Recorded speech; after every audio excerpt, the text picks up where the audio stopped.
Hello everybody, Alex from MarsBased here. I'll be your host today, and we'll be talking to Olivier Plante, the CEO of Fleksy, a company that previously was known as ThingThing, that started off as a keyboard company. So basically they were revolutionizing the keyboards in the mobile phones back in the day when Swipe and SwiftKey and all of these special keyboards appeared for Android mainly, because iOS didn't allow for personalization of the keyboards. That arrived a little bit later, as we discussed in the conversation.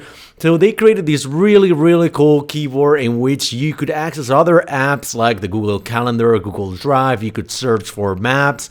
You could send other relevant and important stuff to other people without having to switch the context of going to another app while you were in the conversation. So they created this horizontal platform embedded into the keyboard, so in every messaging app you could access other files and applications and just directly interact with them without going out of the conversation. We talk about their product. We talk about how important is UX and how they had to pivot, how the company almost died 9 times before it actually found its way up the ladder of success, before turning into B2B, before discovering that they had a niche in really super power users or super tech savvy people in the industry. Certain kinds of companies in the pharma and biotech companies became their customers and how they scaled up their business. We also talk about failure. We also talk about technology, because we have to talk about how you develop these kind of applications in the operating system of mobile phones. As we mentioned, it did start as a Android only application, but they hacked their way into iOS way before iOS opened up their systems and their APIs to for other people to develop these kind of applications. Because as a matter of fact, I bring it up in the conversation myself, I didn't change from Android to iOS until 2016, because I was a power user of the swiping keyboards, and I didn't want to change into iOS if I was not allowed to have a swiping keyboard in this operating system. It eventually happened in 2016.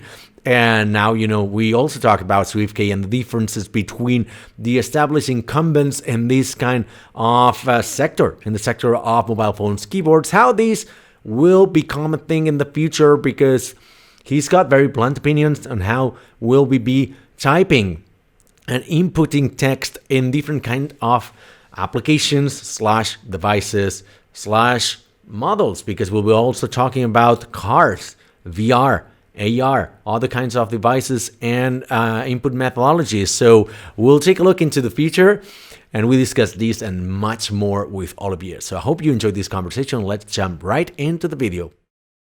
Welcome, Olivier. Welcome to Life on Mars. How are you doing? Good morning. Good morning. Very good. Nice to be here. Yeah, I don't know if we have had any kind of companies similar to yours, because lately we've been having more like larger scale-ups, perhaps more B2C oriented. We had people from Typeform, we had people from, Factorial's B2B, but your company is one company I've been following since the very beginning, because I remember you guys used to come to Startup Grind, and when you had ThingThing. So maybe you want to start off with giving some context as to how the company appeared. Why did you have this idea for the company? Yeah. So a couple of years back, I had this thought of connecting the world, right? Connecting our digital lives, content. I felt like it was scattered pretty much everywhere, with messaging growing really massively fast, right? WhatsApp, and I'm talking about 2015, but the inception of the company really started in 2014. And at that point, it was really growing. And ThingThing premise was about bringing a safer, more private typing experience that feels also very connected to smartphone users. At that time, the keyboard was very basic. It was only text input. It was not interconnected with the stickers now you have, with GIFs, with emojis, with, the keyboard has evolved quite a lot since 2014. A lot. And and lately, with Fleksy growing now, we're at the scale up phase of our company. We've realized that more businesses around us need help building their own keyboard technology. So for the past several years, we've been really around developing languages, around creating new experiences, faster typing on smartphone. And Fleksy is all about that, right? Fleksy is our brand, and we ship a consumer product on one side for everyone to type with in total privacy, and we help businesses on the other side, licensing our technology and especially developers with the developer platform, helping them create a keyboard app that have features that cannot be found if they use the normal text input method from Apple, the sort of the default keyboard, right? With our technology, it helps them control better what's being sent to their app or extend their capabilities. I can go more in details later on. Yeah, we'll go in more in details because actually I remember one of the first use cases that you had, if I remember correctly, was to schedule things on the calendar directly from the keyboard. But as many, like as probably the majority of companies, they have to make a decision when they start is iOS, Android, or both. But when you started, iOS didn't allow customization of the keyboard, if I remember correctly. It came in 2016, if I'm not mistaken. So you started off as an Android-only application, right? Yeah. So we started basically. Well, we hacked the system of iOS basically. Okay. Right. So on iOS, we use the keyboard API instance. And we were one of the first keyboard out there, and on Android as well. It was a poor typing experience at that time, and really poor, and we've completely changed that type of speed of typing and input method with really nice tricks that was loved by people. Swiping what left kind of tricks? to delete the word, right? Okay. Yeah, I remember that because it was the heydays of swipe, SwiftKey, but only for Android. iOS didn't have them, and also iOS hadn't implemented, because I think they implemented the swiping functionality like in super late. Super late, like 2018 or 19. I don't know, like 5 years later, right? Yeah. Well, even longer than that. Maybe. Yeah. I mean, Apple has always been very slow on adopting technology. I mean, I switched to Apple only when I knew that I could change the keyboard, because I had been swiping for 4 years on Android, or 5 years or 6. I was like, I'm not switching to iOS unless I can have SwiftKey on that, right? Yeah, but you guys came along and you had, I remember you also had this thing where you were starting to type something and then it would autocomplete, but you'd have to swipe left or right. It was kind of, it was a cool experience, I have to say. How many people, was it you only working on UX and the product, or how many people was involved in that? Yeah, we had several people focusing on the UI and UX. That has always been sort of our sweet spot, as well as engineer, right? So engineers in our team were very product experience centric. They were not designers, but they had this aspect, and that was part of our hiring process in any case, right? If they had this sensitivity to design and product well built, no, and where the experience is easy to use and flows. So yeah, Fleksy, I mean, the swipe left to delete is the fastest typing experience that there is. It's super quick. You make a mistake, you swipe left. And now, I mean, other companies have copied many things that we've created have been copied on and on. That's flattering. It's always funny. Yeah, it's flattering, and on the other side as well, it's a bit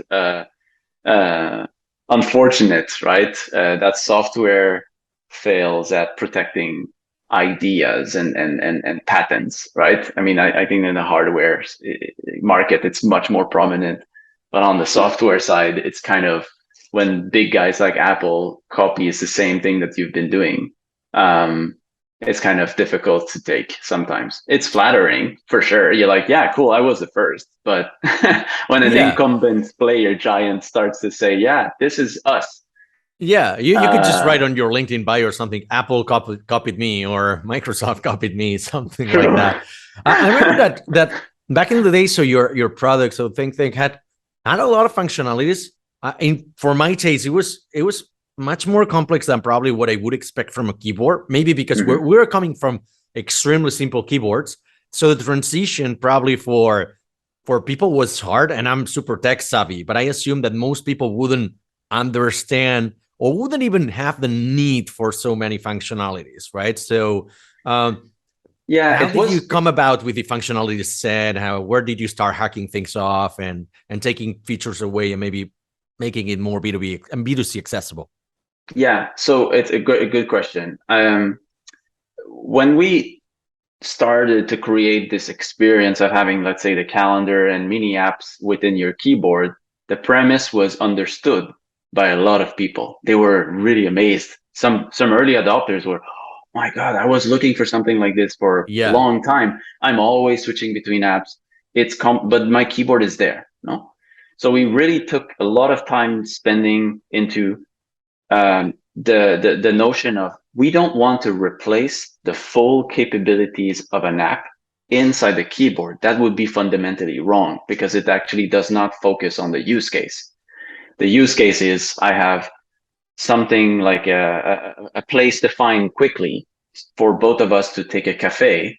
Yeah. I will search inside my keyboard, find a place nearby or keywords, and then share it with my friend over WhatsApp or Telegram. The beauty of the keyboard was it's horizontal across the system. So I can do this on any type of messaging app. Yep. And so that drove the experience. But it's true that for some, it was really hard to change the habit of switching between apps, right? Exactly. So the habit, because I'm a user experience designer, so I guess you understand that by now. I'm going in very intricate details, but I think it's very important that the familiarity of switching between apps was very strong, stronger than the actual pain that we thought it was happening, right? It's painful for someone like me to switch between apps. I find it not connected. I find it very cumbersome. But so for the layman person, the normal user, it was just part of their daily life. I'm switching between apps. That's okay, right? So we were really catered to the power users, the ones that really wanted to save a few minutes in their day. They have little time. They want the best productivity on their smartphone. They work every day on their phone and message people. So that was the premise that launched the company. Now, since then, things have changed a lot, right? And I can talk about pivots all day, right? It's that's the story of a startup, right? It's pivoting in the right direction. Yeah, but also maybe that all of that pivoting, or maybe that initial effort in making such a I would say maybe complex app, but at the same time, it worked twofold, right? It was complex for some people. Maybe it was difficult to use because, as you mentioned, most people are used to switching between apps, but also it's very painful when you do something within the keyboard and then it doesn't really work because it covers one use case, but not the case you are using for, and then you have to switch to the other app. So it's then you lose twice as much time, right? Yeah. And on the other hand, this complexity maybe help you to convince people to join your team, to hire, because it's like, wow, this problem is really complex. I want to solve that. I want to work in this product because it's really cool. Attract potential acquirers, attract investors. How did it pay off on the positive side to have this sort of like super complex problem to solve in the early days? It worked pretty well. I think it was a problem that a lot of people shared, right? Mm-hmm. And as a company, I think the promise was really about how can we contextually anticipate what people need while they're messaging, right? So a lot of NLP, I don't know if people are familiar with that, natural language processing. Yeah, but if you want to dedicate 30 seconds to explain it, but yeah. Yeah. So natural language processing is about analyzing the patterns in the words and trying to detect what is the intention of the person, right? Typing. So we've worked a lot on in these sectors, right, of development, and that was a growth potential for investors, right? It was text natural language processing. How can we anticipate what people want? And that could be part of an IP, right? But since then, we've really focused on creating a software development kit, right, for developers, and that has convinced our Series A investor to really double down on that market, right, an untapped market where the barrier for entry for building what we have today, Àlex, is really high. Yep. It's nearly it's kind of a whole operating system for some developers. It's overwhelming, right? It is. I need an autocorrection engine. I need natural language processes. I need to scrape the web or find dictionaries or data for creating languages that I don't know of, right? So a keyboard has different intricate little pieces, and that's what we're solving for developers and companies. And there's a lot of very interesting products we're powering, and I'm super happy that we've pivoted that way, because business to business, this is where the problem is bigger, and where the money is. Where we solve. Yeah, and the money is there for sure. It's hard these days to do B2C, right? It's very, very hard. Consumer products without mobile apps, right? People don't need another app, maybe, right? That's the general consensus. Yeah, exactly. It's the downloads of apps now are nearly zero. Yeah. Per month. And a keyboard, that's something that maybe most proficient users of a phone, like you said, people who are busy, people who work in a certain industry, they want to have that kind of keyboard. Or the elderly, right? They need special keyboards because they want to have something like more augmented and whatnot, which typically are also functionalities that are built in the operating system. But for the general public, like B2C has got to be something that everybody in your family can use, right? Irrespective of age, profession, and background, right? So that's why I never go into B2C. So you tell me that. Yeah, well, we see. I think it's a bit more contrasted, right? It's what we see on the consumer side is Gboard, SwiftKey, the big guys, right, have control of the operating system, right, and they are the default input. Correct. Therefore, our route of to market with Samsung, with Xiaomi, with a lot of different OEMs, like smartphone brands, as soon as we were default, people were keeping Fleksy. Okay. Right? It was really, really successful as a model, but the smartphone brands changed. Now they want money. They have a lot of distribution, and they say, give me this amount of cents per user, and I'll preload your software, right? That happens a lot with brands in APAC and China, Asia, right? So we've done that, right? We were successful in being preloaded in the little Palm device. I don't remember if you remember this rebirth of Palm. Yes and no.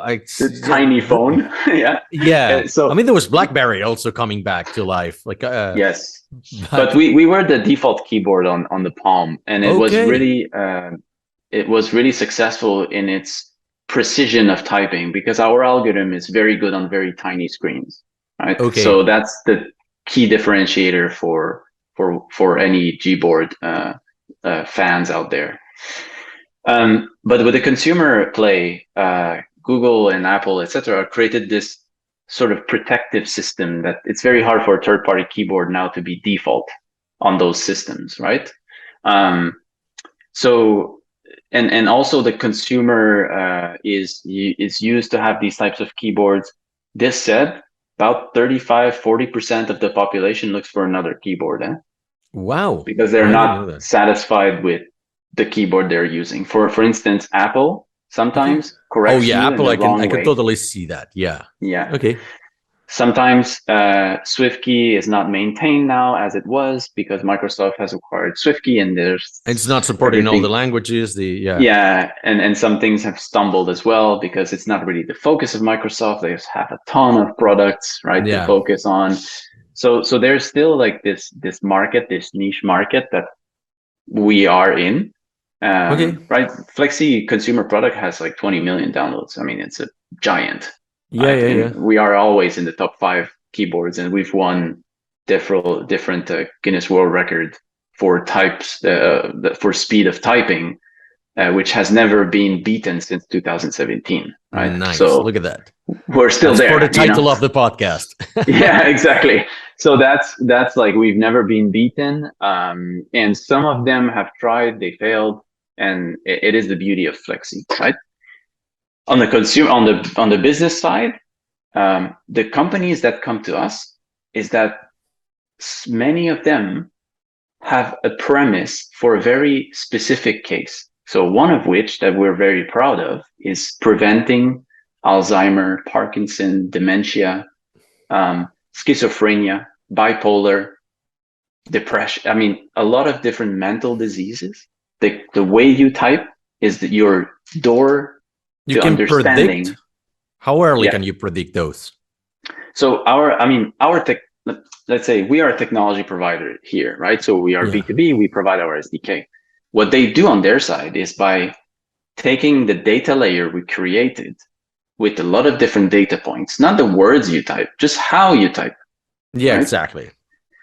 The patterns show early signs of a mental disease because the way you type, for instance, during the first or 3 years, you will be typing like normal. And sometimes because you're working from home, you're more stressed. You have the kids, the family to think about. Your actually pattern of typing will change. And this sometimes can be first signs of neurological decline, they call, Yeah. right? And some companies we power, they prevent diseases from 10 years before, 5 years Wow. before it happens. Today, a lot of people have to go to MRI, big machines, very invasive technologies. Like I will take you a blood sample to analyze, I will do a brain scan, like very big, costly methodologies. And with the Fleksy keyboard technology, they're able to just do that in the hands of people, millions Yeah. of people every day, Passively. Yeah. right? Passively, without the person on the other side thinking about it. And in these specific cases, this is not consumer widespread applications, right? It Mhm. is very specific, very, we're super proud to power that type of technology out there, right? And healthcare is one of the applications of our technology. And we have others, but that's a very interesting part and interesting evolution of our pivot, right? So I assume Because that in this case, sorry to break you off. So in this case, is we're talking about like a giant pharma that they have taken your technology, built on top of that. They produce a new keyboard, and the families of the patient is somebody who have to install this keyboard, right? Because as you mentioned, it doesn't come by default on iOS or Android, and so anyways, the end user has to install this software, right? So yeah, so you got to go yeah, for this. Okay. yeah, exactly. And it's not only it's digital startups, right? Digital startups, mental health companies, more mature, but they're maybe not a pharma. They're like really big Okay. groups, right? In digital health overall. And they leverage the keyboard typing patterns to actually conclude or prevent or maybe assess if a medication is doing its job, right? Properly. Um, and yes, I mean, I call this in user experience sort of an incentivized onboarding. Okay. So it means that there's an importance to it that you actually force yourself to use a device, right? It's not forcing like, hey, use this and keep the eye, like brainwashing people. That's not it, right? What I mean by this is really about this is going to help your case and it's going to help your mental health. It's important, right? So for instance, schizophrenia is directly related with drug abuse. Yeah. The earlier you detect that there's going to be a schizophrenia or bipolar episode, right?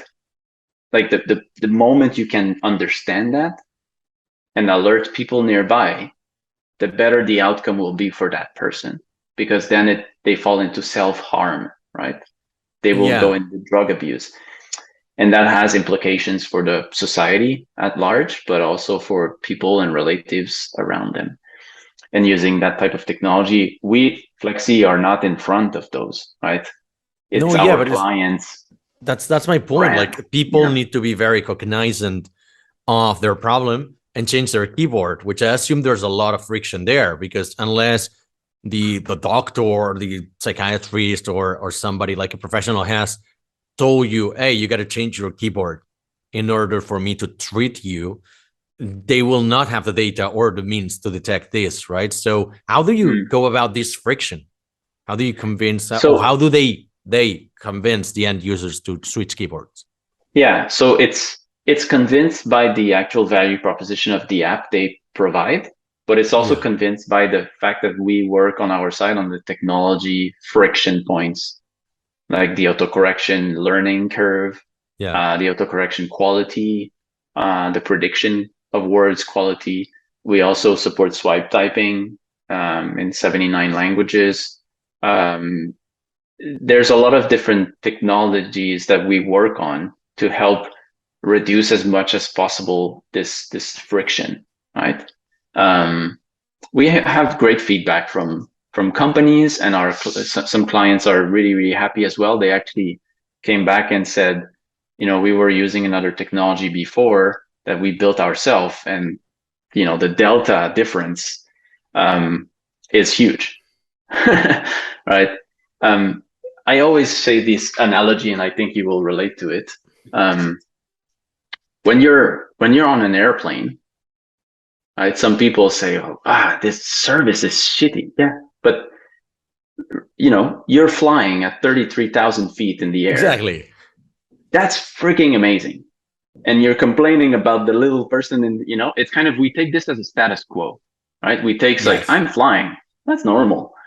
And we don't come back and thinking of that was impossible a couple of years ago, right? And I always tell that stories to business development conversation, because I think they understand that from what they have today to what they will have with Fleksy is going to be dramatically better, right, for Yes. their end user. And therefore, from Fleksy to Gboard to Apple, there's a gap where I'm not going to deny it, right? But it's a small gap. It's not huge like it was for them before. And it was, yeah, you got a smaller team and everything.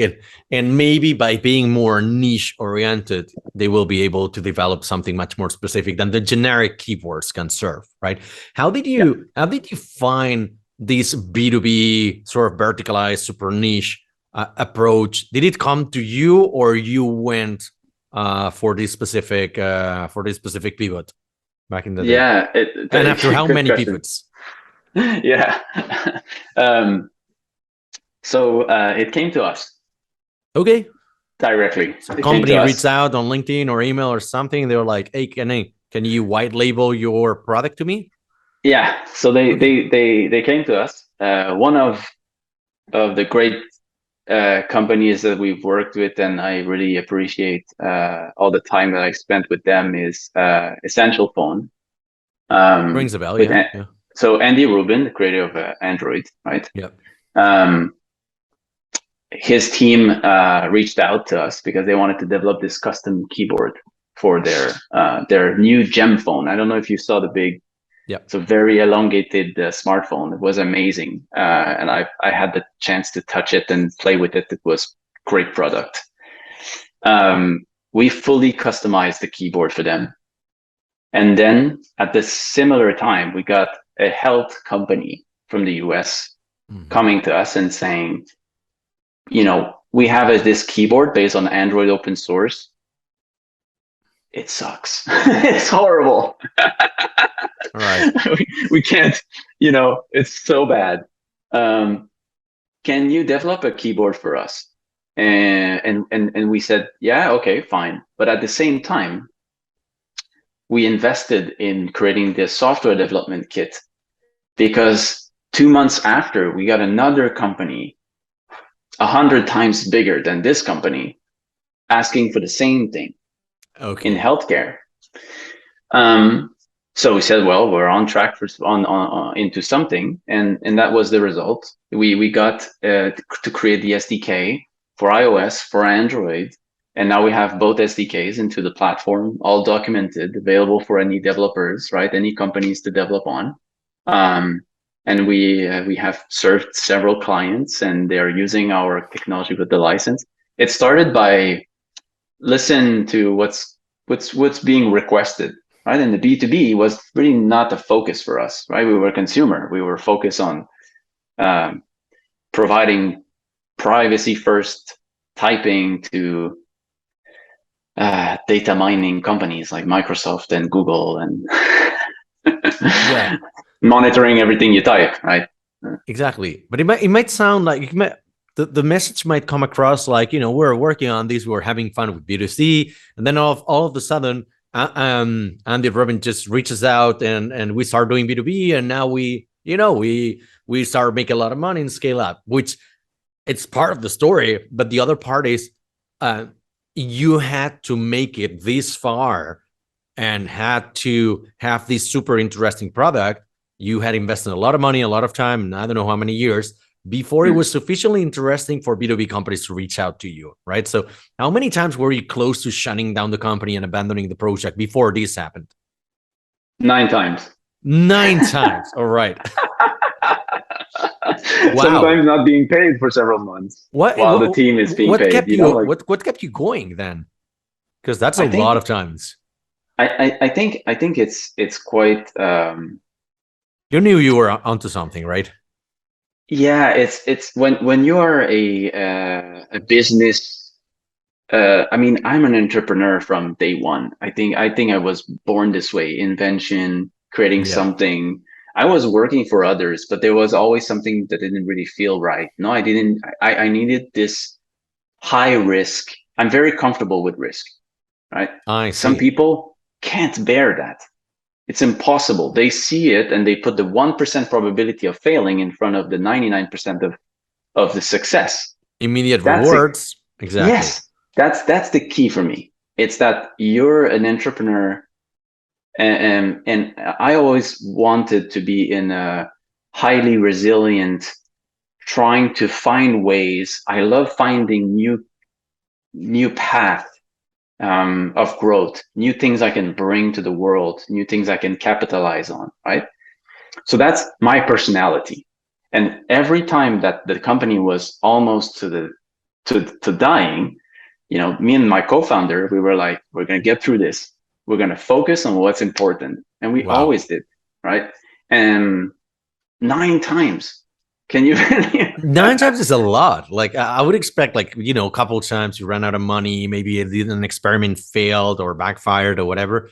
9 times is a lot. Like you got to be really obstinate and resilient to, and have a lot of mental strength, because a lot of these times when you're close to giving up something, it's mostly about something mental. It's not like the possibilities are not out there. You just don't want to see them or don't feel capable of standing up again. So I don't know. Was it really important to have a co-founder on whose shoulder you could cry on? Yeah, definitely. I think, Francesc and Chevy are 2 amazing individuals. I have really high respect for both of them. And I think they have for me as well, because we complement, we found each other in the right. Wait, so you're 3? Right time. I thought you were 2. We're three.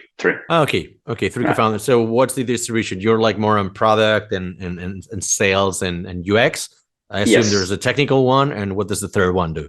Yeah, so there's my 2 other co-founders are technical.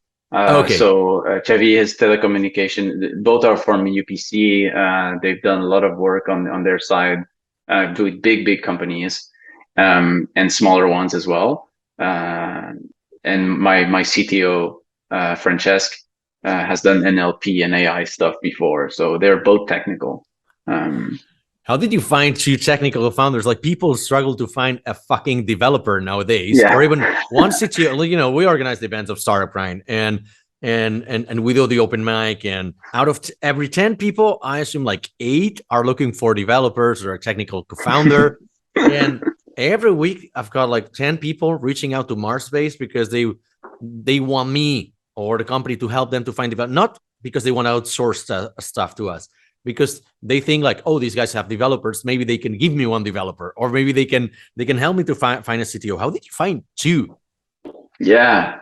Well, by spending 9 months trying to find the right people, right? So at the beginning, Wow. I was working as a consultant, building products for other businesses. I've done great stuff with other companies in telecom and insurance and digital products, always.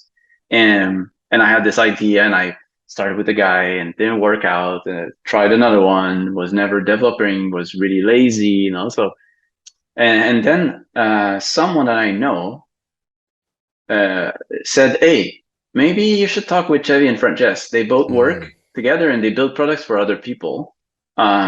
Meet them and see if there's a fit."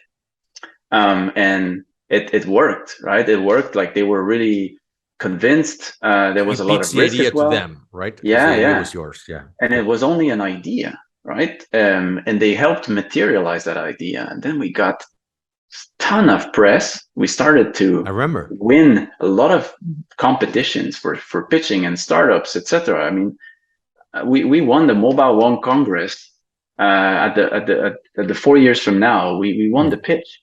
People were amazed, and we got a ton of downloads. We started off, and it was really great.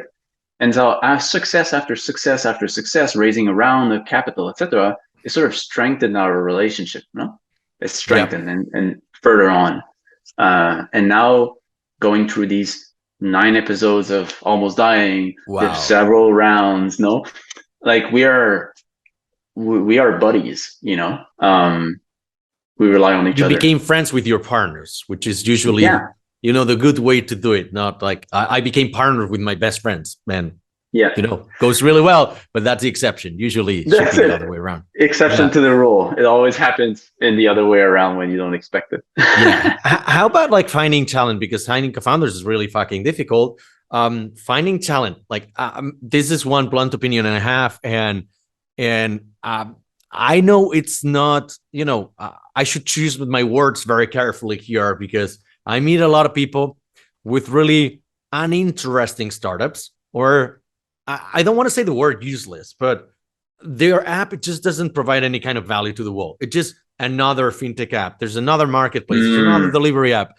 And so they're like, oh, I'm struggling. I don't find any developers. And my view, I don't know if you share it or not, is because nobody wants to work on this because it's not groundbreaking. It's not interesting. Also, you're not an expert in your field. And it seems to me that your project is one that will never fail to attract talent, because it is really fucking complex. It is interesting.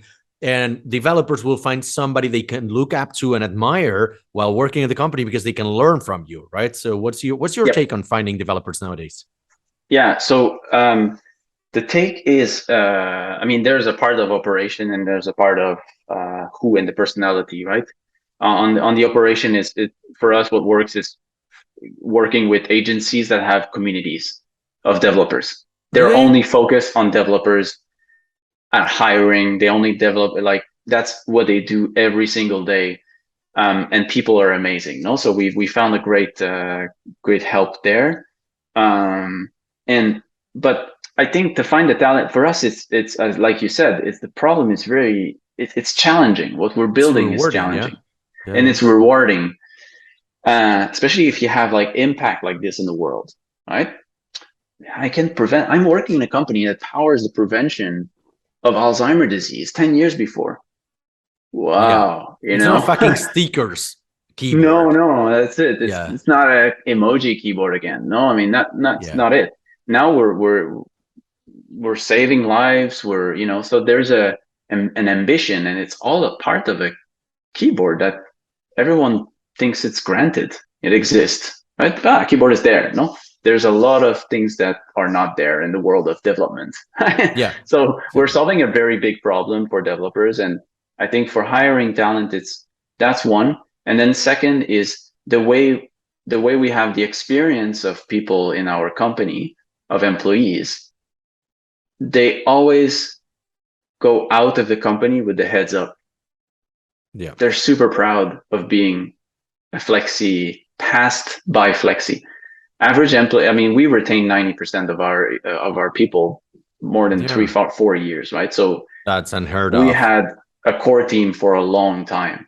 And they're here, and in all these pivots, they understood the ones that needed to leave, because sometimes when you pivot, you need to reduce headcount and then grow.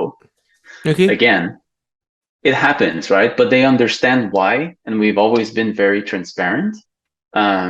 Our culture is really focused on autonomy and goals. It's not micromanagement. It's the opposite. And when the goals are not met, I mean, we both know that something went wrong, no? Okay.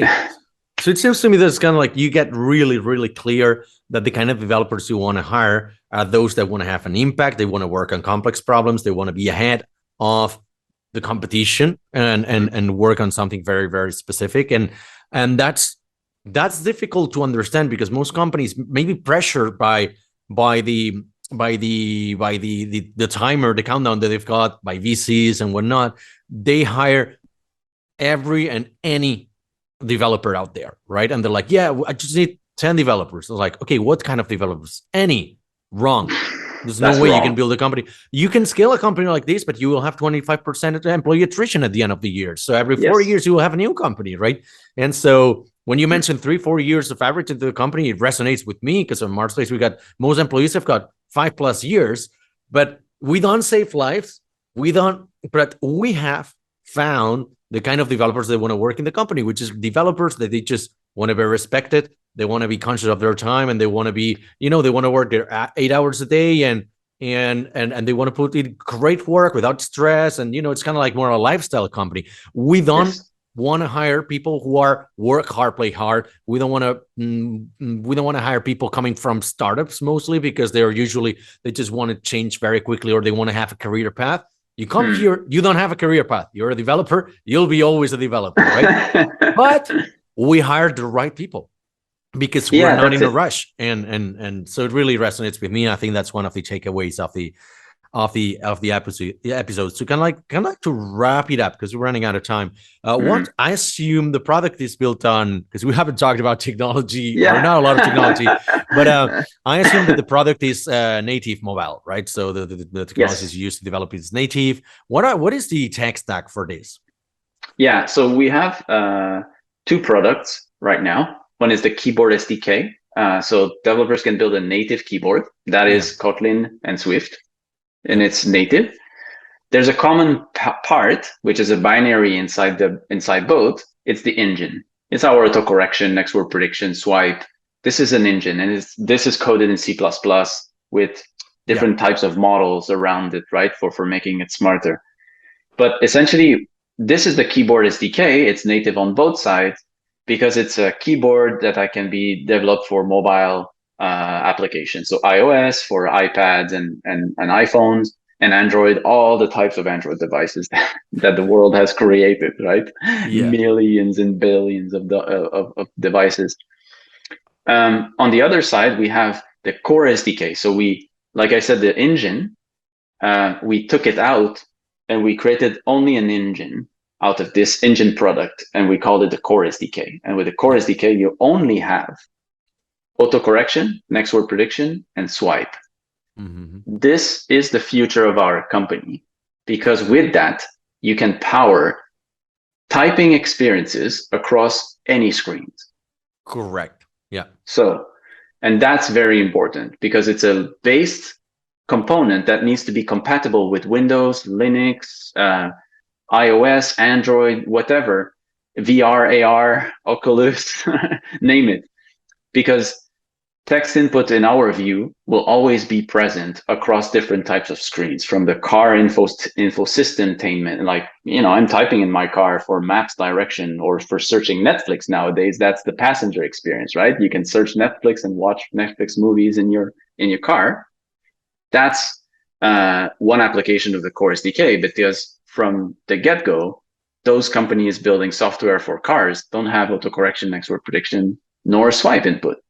Yes, and you need them badly there.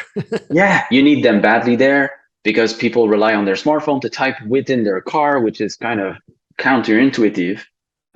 Or you have to that's type one. in every fucking letter of the town you're going to go to, and it's horrible. That's a distraction. Yeah, it's a distraction, exactly. So that's one, but it's also usable in AR, VR, and AR, VR will be compatible with Unity, for instance,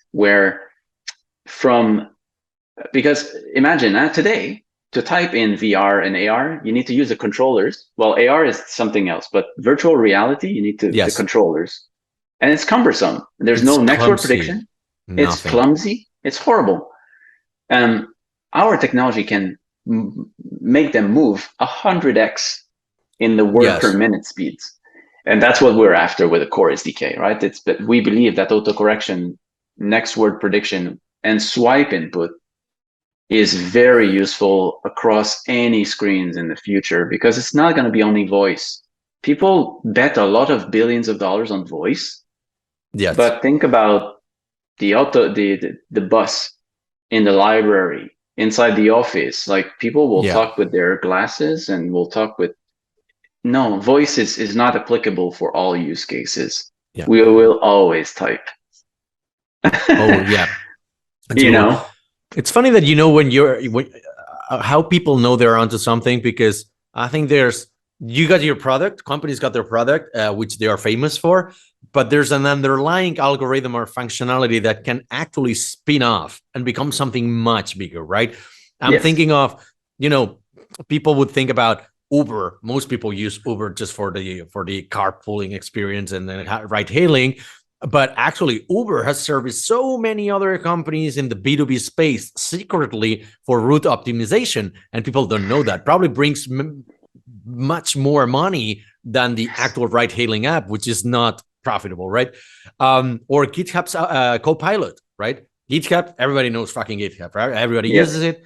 Copilot, I'm thinking it will become the biggest product of GitHub in a few years. Because yesterday I read an article saying that people using Copilot nowadays are writing code 50 times faster, right? So it's like, what the hell, right? And so maybe that was the number. It's just, maybe it's not there, right? But it's getting so much better and better and better that I will see it like, people are not typing entire code bases. They're just giving ideas to the IDE, and then the code you have to correct the code and tweak it and fine tune it, but it will generate the fucking code for you. And so we will change the paradigm of programming. So yeah, definitely, I agree with you. It's great, and I think you've got a great product, a great company there. But there's one signature question we want to wrap up the episode with, which is, let's talk about failure and fuck ups. What's the biggest technological fuck up? Maybe not in coding, if you haven't coded for the company yourself, but in terms of product or as a CEO, what's been your biggest fuck up that you can share with our audience that we can learn from? And you got to own up to it. It's got to be yours. Yeah. I think it's I think it's hiring is the single most difficult thing that you fail always on, right? Yeah. And you learn from your mistake. I mean, don't get me wrong. I mean, right now we have a great, but at the beginning, you hire some people and you don't have the right criterias, and they get in. Desperation, or what was the thing? Well, what was the specifics? I think it's the fit inside a company, a startup. No, they come from a big company. Everything was really well catered for them, and they are sort of alone with zero budget. And suddenly it's like, oh, what do I do? And as a founder, you're like, yeah, but they'll figure it out. They're smart. They're coming from that company. So at the beginning, when you start hiring, the biggest failures that I found is hiring people that are really not a fit, despite the fact that we've countered that right now. But at the beginning, I think this was the biggest failure, because you're pressed in time as a startup, right? The cash is going down. You don't have any revenue yet. You're building the product and the demand and traction. That's one of the biggest mistake I think I've made very early on, right? So were you kind of like over promising to the hire, or No, I what think happened? it's What were the specifics? yeah. The specifics were that we didn't have as founders a, a, a an understanding of hiring criterias. So it was just the person accepted the offer, they get in because they're sort of hyped with the challenge, no? But they Yeah. don't have the skills and the mindset to actually work within the company with very little means at their disposition, right? Or maybe because they didn't have the ownership, because you're gonna figure it out because it's your fucking company, but they're just an employee. Yeah, that's it also, right? So it's all personal. It's kind of the criteria you have as founders. It's not the company they worked with. It's not the skills. It's the Yeah, attitude. It's yeah, the but the company grit. culture wasn't defined yet, I assume, That's right? it. Yeah, Exactly. So yeah, you're yeah. hiring people and you take great pride in found the right guy or woman, and then you go to your VCs and say, "Hey, this guy is an ex whatever," you know? The VCs are like, "Hey, cool," Yeah, and ex then no Google, results. ex whatever. It's like, Yeah, that's it. yeah, I mean, it's a good badge of pride. Maybe works. Maybe they bring some really good experiences from there, but I don't know how much. It just says that they work well in that company, but maybe they don't work in this other company. They don't work well in these other companies. So I That's don't know. I it always take it exactly. with a pinch of salt. Yes, yes. And but when you start and you found a new company, it's always difficult at the beginning. You don't know a lot of things, right? And so you try Yeah, but we've learned since the time now people know why they're getting in, and it's very hard to get in Fleksy, right? I mean, if you have an yeah. application, etc., we have a long process, and when you're in, you stay because we know it's a right fit, and you know as well that it's a good fit, right? Great. Last question to wrap this up is how can we help you or Flexi? So What the do you guys best need right now?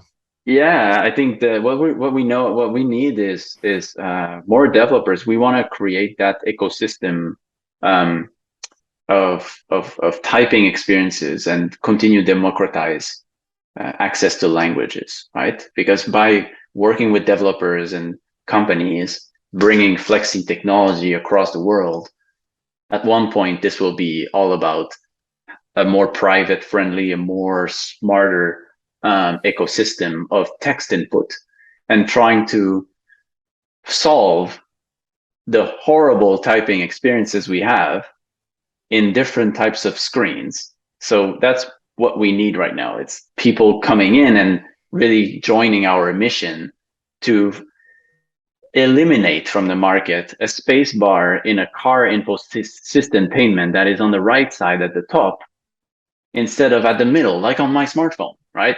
That's Yeah. these types of experiences are just so ATMs. frustrating. Start Oh, with fucking ATMs. ATMs, Oh especially La God, Caixa. it's Those are the horrible. worst. It's horrible. And so, and Or the ones that have got the numbers upside down. It's like, what the fuck, man? Like, yeah, yeah, yeah. the world It's doesn't work like that. it doesn't work like this. And okay, kudos to the developer and all, but let them know that we are here and we're here to Yeah. help. You know, that's Yeah. basically our sweet spot. We are expert in that. Leverage us and let's make the future a better typing Awesome. experience. Awesome. That sounds like a fantastic project and challenge to work on. So kudos to you as well for the great company you've built. We'll continue this conversation in a Star Brand event in the next month. So looking forward to that. And thank you for being part of the show, Olivier. Thanks to you, Àlex, for having me.